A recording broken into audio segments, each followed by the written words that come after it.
Welcome into Four Verts. My name is Harrison Graham. A little college football week 3 reaction. Normally I would do these on Saturday night, but had a little, stomach issue going on. TMI, not going to pass too much along, but you guys can put 2 and 2 together. So just decided to do it this morning before the NFL gets rolling along. So let's go ahead and hop into it here.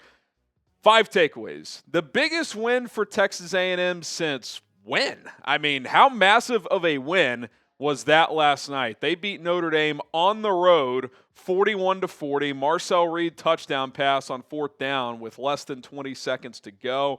I did not anticipate a shootout in this one, but that is exactly what we got.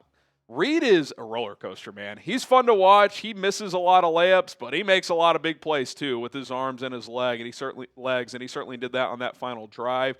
That's just a huge win for Mike Elko and the boys. And he talked about it. He said, listen, that was a step we needed to take to win a big-time game on the road in a hostile environment, and that's what they did. You feel terrible for Tyler Buckner, the Notre Dame backup quarterback who's the holder on extra points.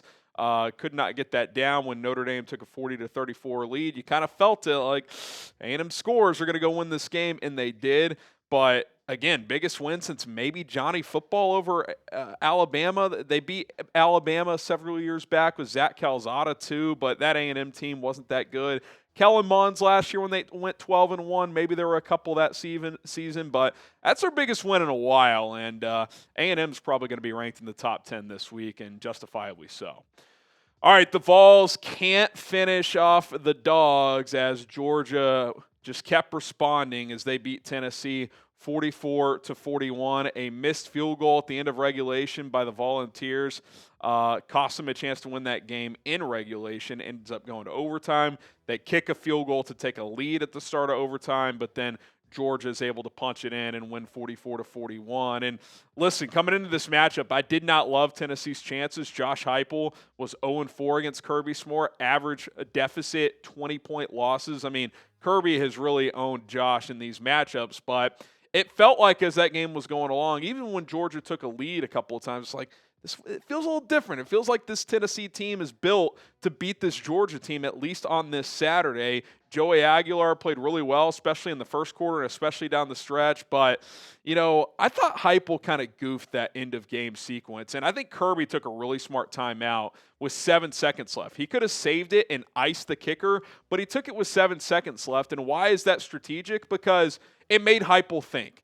It made him think, okay, do I run one more play to make sure the field goal is on the last play of regulation, or do I just kick it now? He was going to run another play, which I didn't necessarily fully disagree with, but then they false start. Then he's thinking again. He's like, I'll just kick it now, and you could see it coming from a mile away. That kicker had been waiting. He was antsy. Holly Rowe reported from the sideline that he's doing heavy breathing. It's like, doesn't feel like this kid is ready to make this kick, and he wasn't, and they ended up losing in overtime. Tough loss for Tennessee, big win for Georgia, and what could end up being a make-or-break game for both teams when it comes to the college football playoff.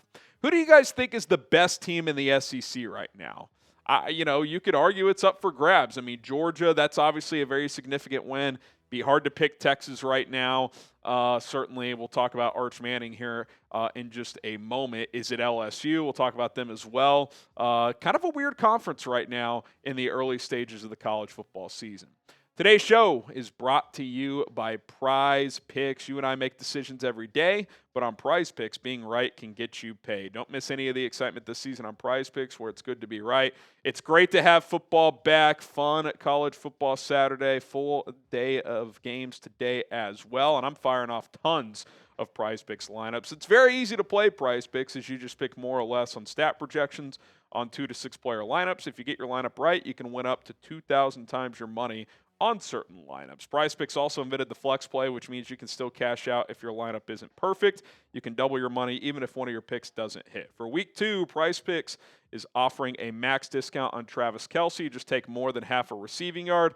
I've paired that with Caleb Williams, more than half a touchdown pass. $20 entry to win $40 because that Caleb one is a goblin pick. That does lower the payout, but those are easier to hit as well. Of note, max discount plays can only be used once per user, so choose carefully on that Kelsey one. Download the PrizePicks app today. Use code CLNS to get $50 in the lineups after you play your first $5 lineup. That is code CLNS to get $50 in the lineups after you play your first $5 lineup. PrizePicks, it's good to be right. We got to talk about Arch Manning. Is he just bad? Like, I'm not making a declaration on his whole career, but right now, he's bad. Like, we just have to be honest. He went 11 for 25 against UTEP. At one point, he missed 9 straight passes. He started 4 for 5, was 5 for 14 at halftime.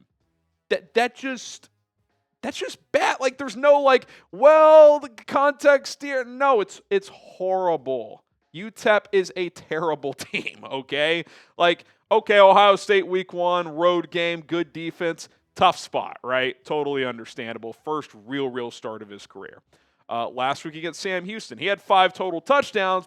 Pretty misleading stat if you watch the game, but okay, progress. And then against UTEP, just not comfortable at all. If we're being honest, he's been horrible so far. If you're an NFL draft evaluator and there's an NFL draft tomorrow and he's in it, does he get drafted?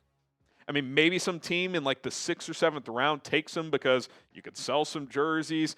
He's got some mobility, decent size, but I watch him play and I don't see a good decision maker. I don't see that good of an arm. Yeah, he can move around. A lot of college quarterbacks can move around. It's not like he's running a 4.4 out there. He's got a long way to go just to be good, not even a good NFL player. He is a below average college football quarterback at this exact moment in time. I think it's fair to say if his last name wasn't Manning, he would probably not start next week. This is the University of Texas. They would probably go to someone else.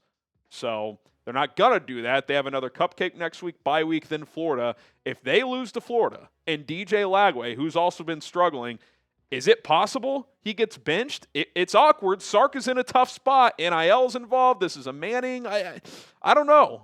I don't envy him in this situation, but the bottom line is if he does not play better and quickly, I don't know if you can keep trotting him out there at this point.